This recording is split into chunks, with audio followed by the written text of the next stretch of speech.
I woke up in a pressurized cabin about 10 or 15,000 feet in the air. My wife was sitting on one side of me and a complete stranger was on the other side. And I heard this question as I was, opening my eyes: peanuts, pretzels, or cookies? Peanuts, pretzels, or cookies? And in my days, this question seemed like the final question in Who Wants to Be a Millionaire. And I stumbled and I just blurted out an answer and I said, pretzels. And to this day, I don't know why I said pretzels, because I have never brought those brown pieces of bark with salt that masquerade as snacks. I really wanted cookies, but I said pretzels. And in life, we are asked many different questions. Questions are just a variety of life. Some questions are deep and complex, like how do we fix the national deficit? Some are just strange, like why does Seattle have more dogs than children? It's true, you can check it out. But some of these questions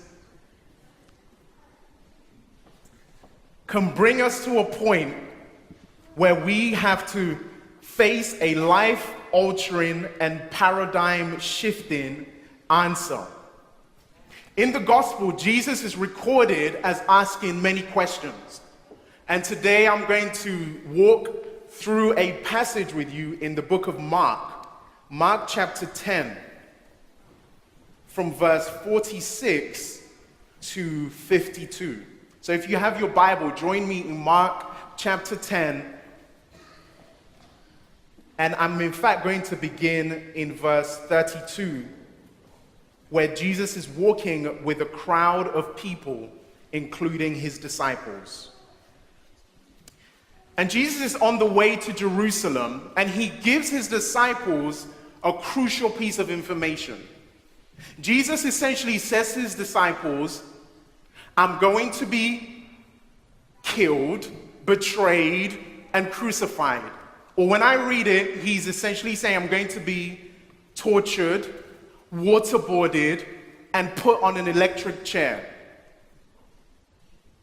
And the disciples turn around in the very next passage and they say essentially, yeah, we get that.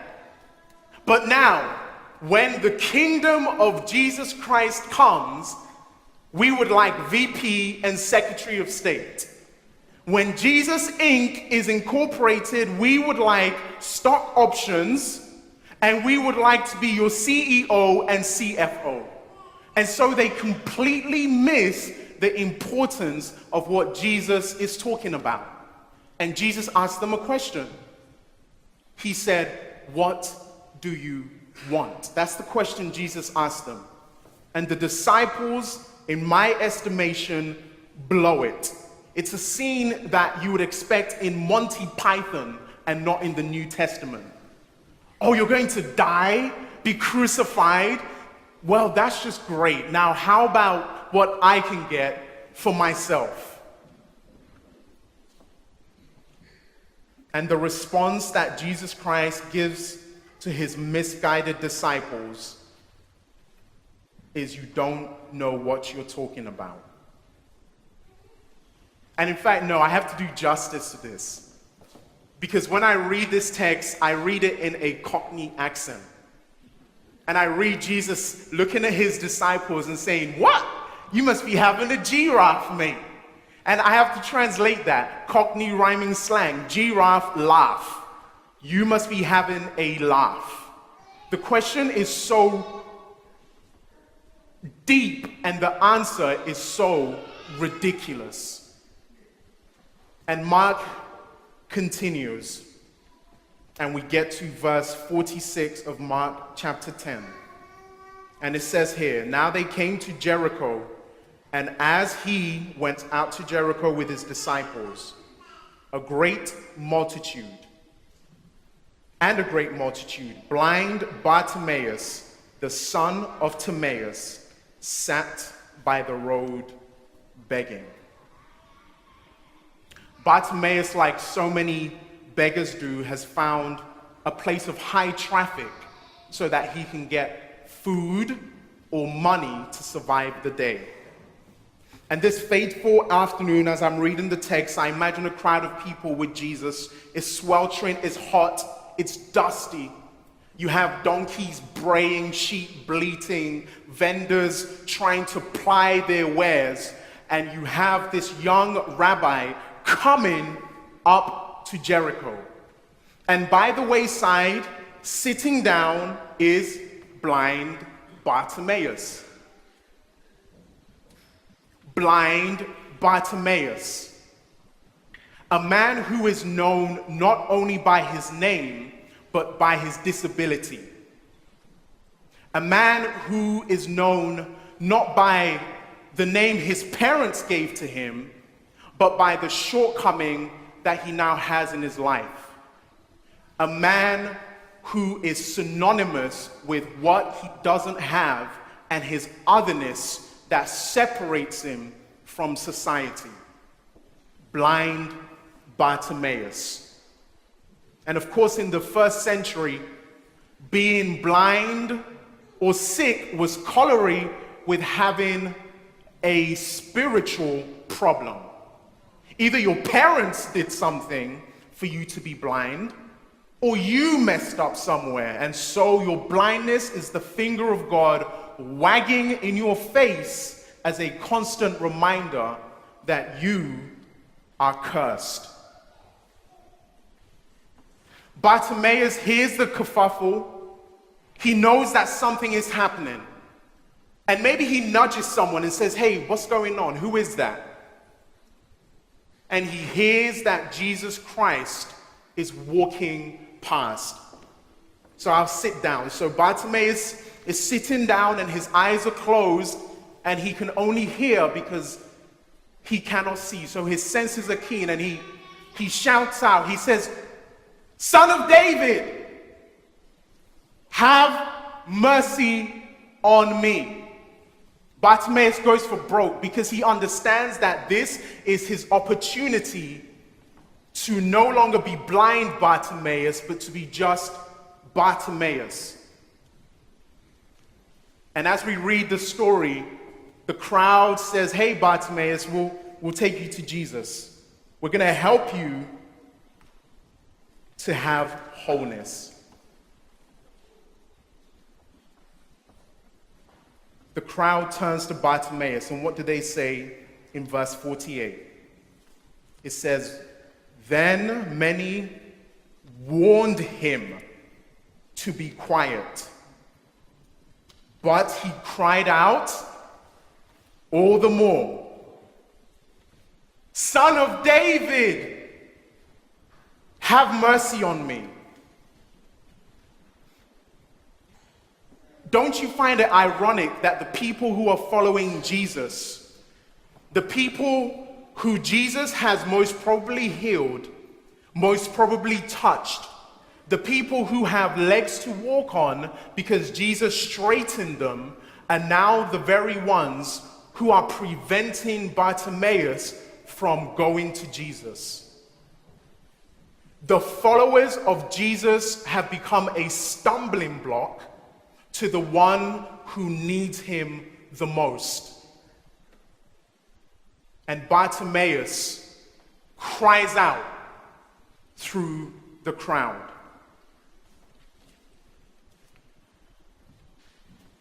"Son of David, have mercy upon me."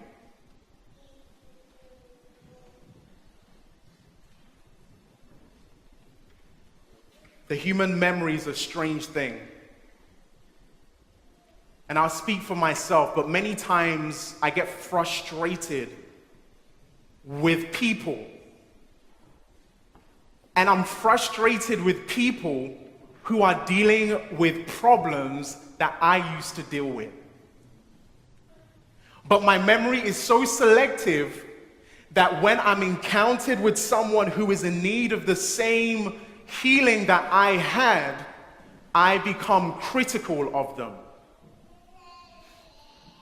We so quickly forget sometimes, and one of my friends uses this phrase and I like it, that we also used to be a hot mess.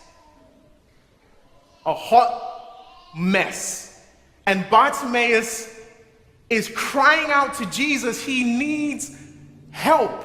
He wants healing, but the people who have probably been healed from Jesus themselves have forgotten that they used to be in his place. And now they are telling him to be quiet. The crowd forget that they used to be in the position that Bartimaeus used to be in. And I won't be disingenuous to the entire crowd. I'm sure some of them just didn't hear what he said. So much noise, and you just hear someone shouting. And you wonder, what's the noise? What's the fuss? And so from a distance, Bartimaeus' shout of, "Son of David, have mercy on me," just sounds like a rude interruption in their day. When I was in New York a few weeks ago, I was taking the Staten Island ferry. And there's a gentleman here who told me he's from New York. I was taking the Staten Island ferry, and I saw a scene unfolding. As the ferry was docking from the Manhattan side to Staten Island, I saw a young African-American guy, maybe the same age as me. He had a fitted cap on, low like this. That's how they wear it. Stickers underneath, fitted cap. He was wearing like a baseball jacket. He had his jeans on. He had his Air Force Ones, standard apparel for New York. And he's there talking with his friends, and I overhear his conversation. And this is what he's saying. He's like, "Yeah, so this guy came down and I was playing basketball and he started talking trash. And so I just popped him in the face." I'm just like, okay. He's like, "I just popped him in the face. And you know what happened? The next day I hear he told people that I hit him and ran. But I didn't hit him and run. I popped him in the face, and then I said, 'What's up? What's up?' And then he picked up a plank of wood and he was coming at me. And so I had to run off, but I hit him." And this whole conversation is going on loud. You know when you're on public transportation and someone is talking so loud you're forced to listen. This is what is happening. And so this guy looks rough, and he's just standing there talking about this fight he just had over a basketball game. And as the ferry docks, there's a elderly lady who has some bags, and she's sitting down.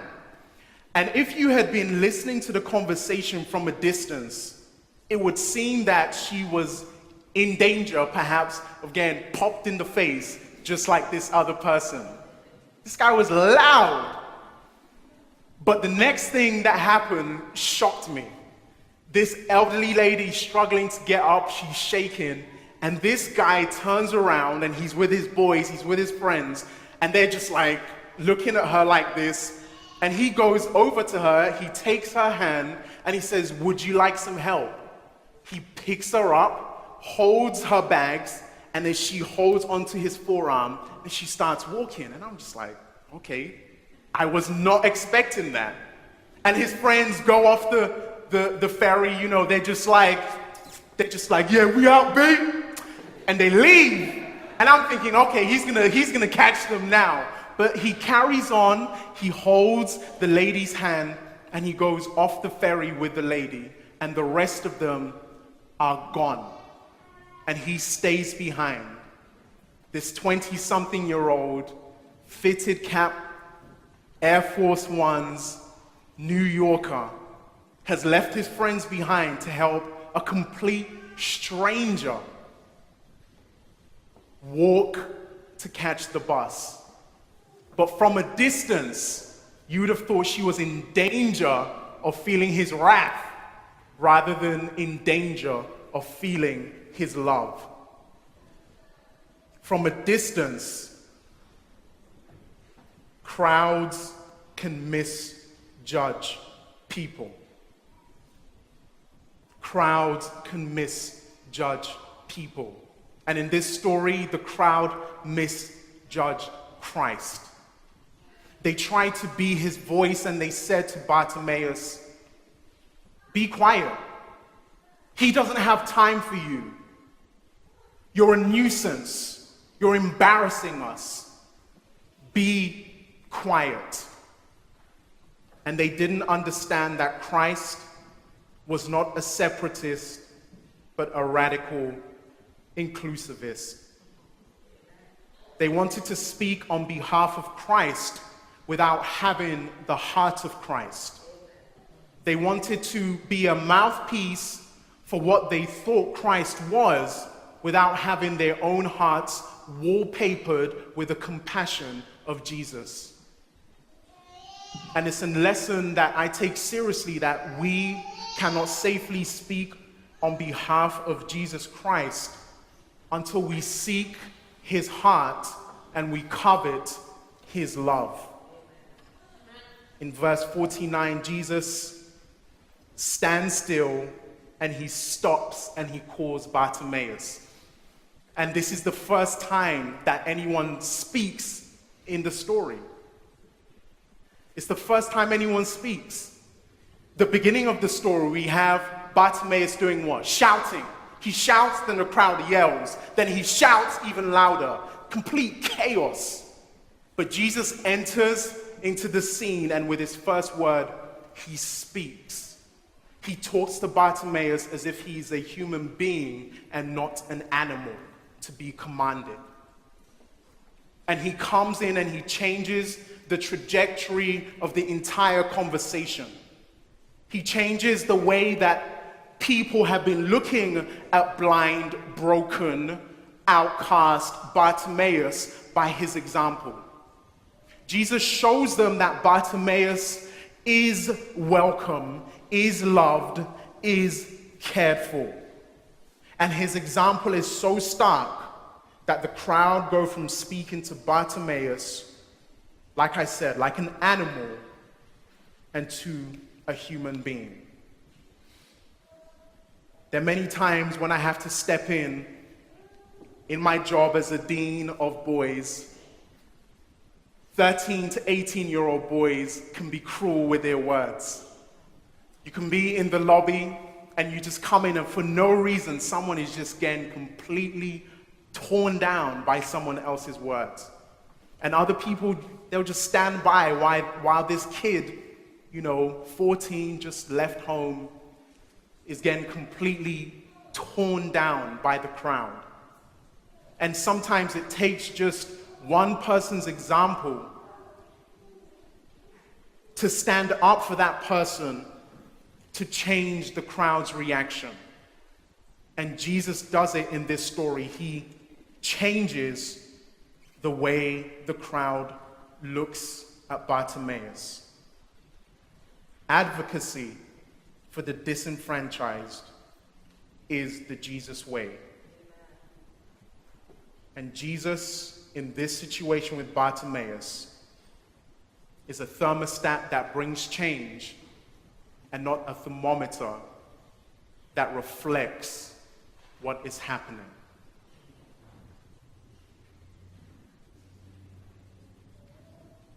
Mark is an interesting book.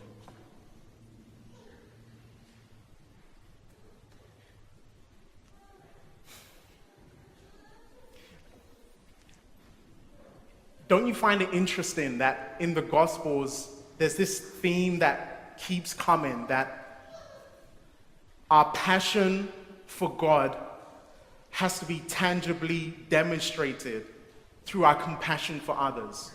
Maybe it's just me, I see it all the time. Our passion for God has to be tangibly demonstrated through our compassion for other people. And in the case of Bartimaeus, there are many who misread his cries for help as the cry of a chronic whiner or complainer.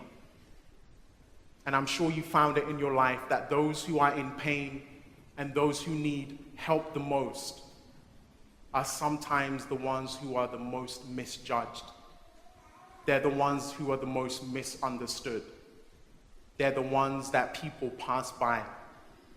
They are the ones that when people hear them cry out, they tell them to be quiet. Because it's uncomfortable, because it forces us to slow down. It forces us to engage with a human being. It forces us to do something different than we normally would. And there are those who don't cry out like Bartimaeus, but their pain is just as real, and they're quiet. And the lesson for me, even in just this story, is that we have to be willing to slow down and to listen carefully. There are people who are crying out that if we rush by, we will see their cries as mere noise and nuisance, rather than hearing it as the cry of someone who is in desperate need. Verse 51, Jesus asked blind Bartimaeus, "What do you want me to do for you?"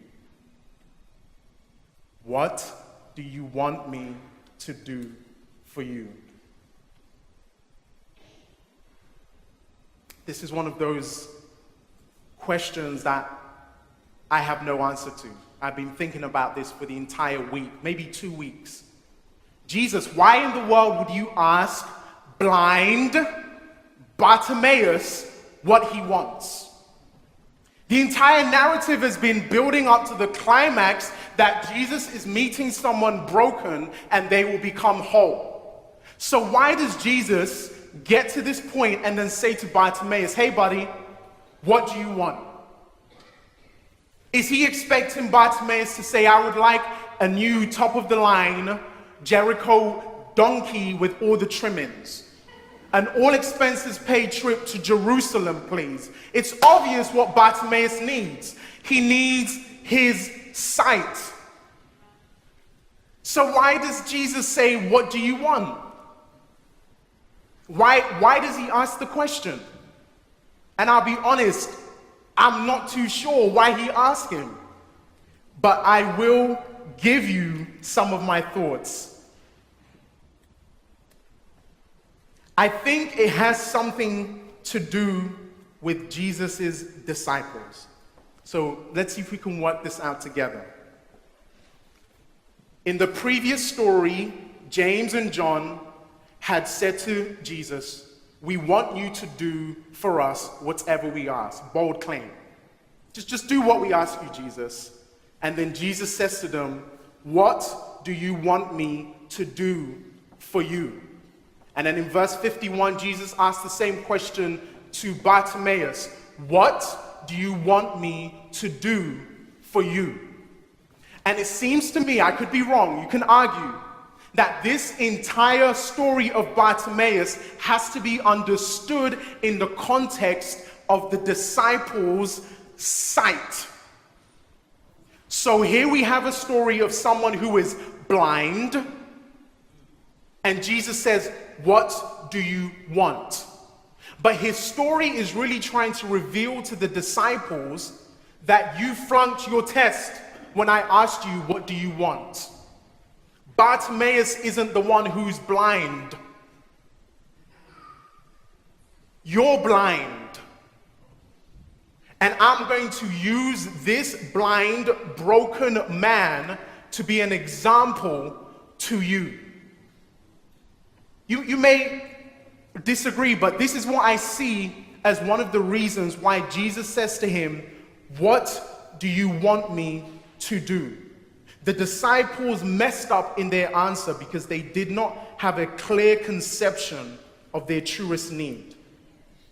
And it's true in life, whether spiritually, whether in education, whether in our work, that we cannot have,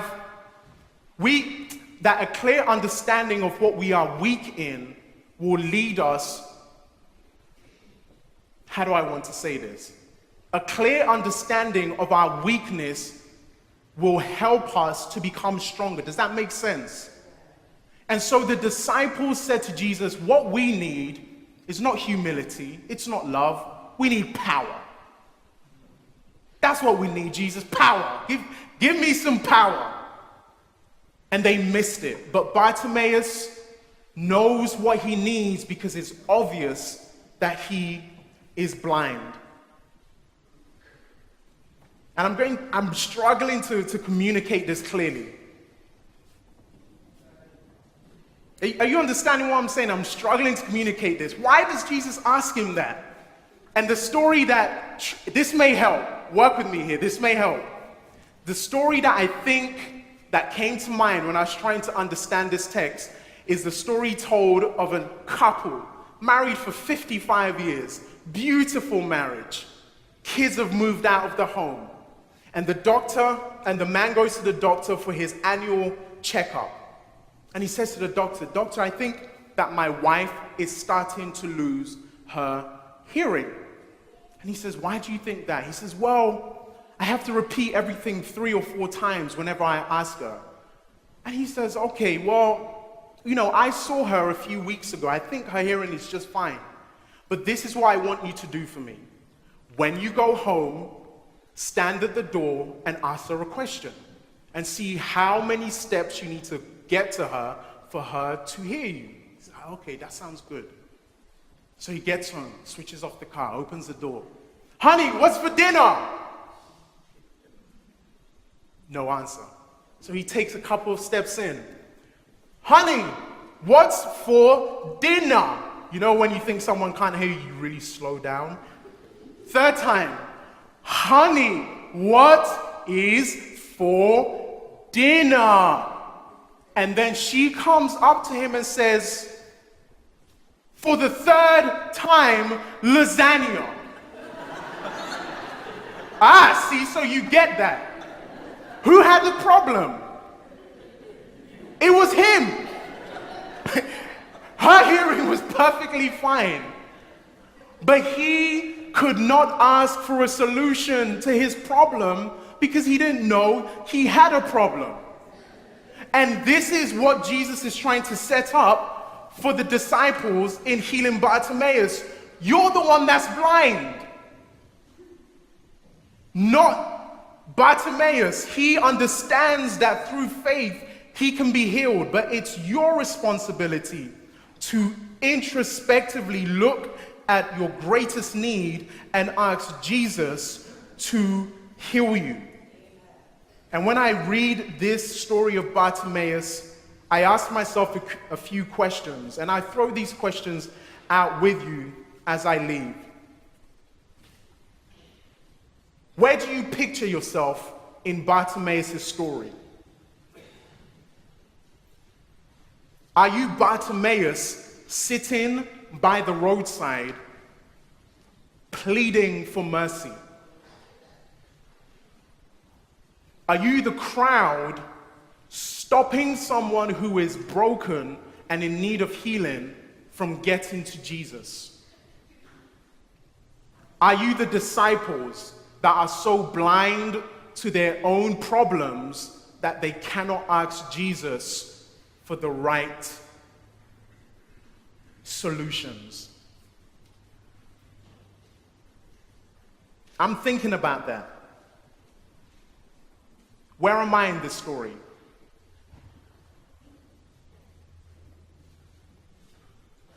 And I pray that as we chew on that question this week in our primary relationships, we will ask God to see if any of these categories fit our experience. And when we do, we can feel the same hope that Bartimaeus had when he cried out, "Son of David, have mercy on me."